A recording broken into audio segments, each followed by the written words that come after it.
जिस सोनम रघुवंशी को मध्य प्रदेश और मेघालय पुलिस खोज रही थी, वो सोनम रघुवंशी यूपी के एक ढाबे में बैठी थी। एक फोन की घंटी बजी और एक साथ 3 राज्यों की पुलिस आधी रात उस ढाबे को घेर लिया। लेकिन राजा रघुवंशी की लाश मेघालय में मिली, तो फिर सोनम यूपी कैसे पहुंच गई? कौन है वो 5 साल छोटा कर्मचारी जिसके प्यार में डूब चुकी थी सोनम, और शादी के 6 दिन बाद ही अपने पति राजा रघुवंशी को साजिश के तहत मेघालय लेकर पहुंची? सोनम रघुवंशी के पिता और उसकी मां ने भी एक बहुत बड़ा खुलासा किया है। मेघालय पुलिस ने भी खुलासा किया है कि राजा रघुवंशी की मौत नेचुरल नहीं बल्कि उसकी हत्या की गई है। सोनम की गिरफ्तारी के बाद जिस प्रेमी राजा कुशवाहा का नाम सामने आया है, सबसे पहले उसके बारे में आपको बताते हैं। इसके साथ ही सीसीटीवी में मिला सबूत और पूरी कहानी विस्तार से आपको बताते हैं। बताया जा रहा है कि सोनम रघुवंशी राजा से शादी करने के 5 साल पहले से ही राज कुशवाहा से प्यार करती थी और उसके साथ रिश्ते में भी थी। राज सोनम से उम्र में 5 साल छोटा भी है। शुरुआती जांच में पता चला कि सोनम और उसके परिवार का प्लाईवुड का व्यापार था। इसी दुकान में राज कुशवाहा नाम का कर्मचारी काम करता था। सोनम और राज का काफी लंबे समय से अफेयर चल रहा था, लेकिन सोनम के परिवार वालों ने उसकी शादी राज से नहीं बल्कि राजा रघुवंशी से करवा दी। राजा रघुवंशी को मारने की साजिश में सोनम का साथ उसके कथित प्रेमी राज और उसके 3 दोस्तों ने दिया। प्रेमी राज ने सोनम से कहा कि इसे हनीमून में लेकर मेघालय लेकर जाओ। इसके बाद पति को अपने साथ लेकर सोनम मेघालय पहुंची। पीछे पीछे मध्य प्रदेश से सोनम का प्रेमी और उसके दोस्त पहुंचते हैं। सोनम जानबूझकर राजा को डबल डेकर इलाके में लेकर गई, जहां राजा की हत्या की गई। राजा की छिपाई गई लाश का मिलना ही जांच का टर्निंग पॉइंट था।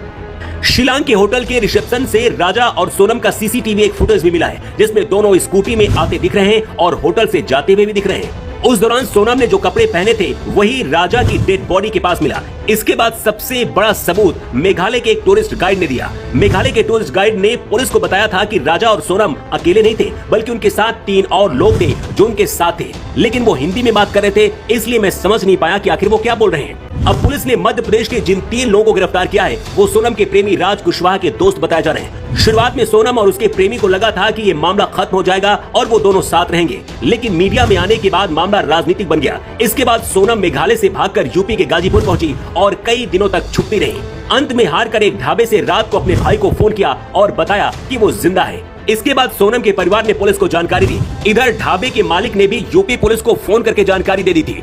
इसके बाद आधी रात इस हालत में ढाबे से सोनम ने पुलिस के सामने अपने आप को सरेंडर कर दिया। पुलिस की पूछताछ में सोनम ने अपना गुनाह भी कबूल कर लिया है। इस पूरे मामले को लेकर मेघालय पुलिस ने खुलासा करते हुए बताया कि सोनम ने ही अपने प्रेमी के साथ मिलकर अपने पति को मौत के घाट उतारा, लेकिन सोनम के माता पिता का कहना है कि उनकी बेटी ऐसा नहीं कर सकती है। फिलहाल इंदौर पुलिस, मेघालय पुलिस और यूपी पुलिस मिलकर पूछताछ कर रही है, लेकिन सवाल ये है कि अगर किसी और से प्यार था तो शादी करने की क्या जरूरत थी, और अगर शादी हो भी गई तो शादी के 6 दिन बाद मारने की क्या जरूरत थी? इसमें राजा रघुवंशी की आखिर गलती क्या थी? पत्नी के साथ हनीमून मनाने गया, लेकिन उसे नहीं पता था कि पत्नी के दिमाग में उसके लिए क्या चल रहा है। इस हाई प्रोफाइल केस के खुलासे के बाद फिर से कई तरह के सवाल उठ रहे हैं और आरोपियों को कड़ी से कड़ी सजा देने की मांग उठ रही है।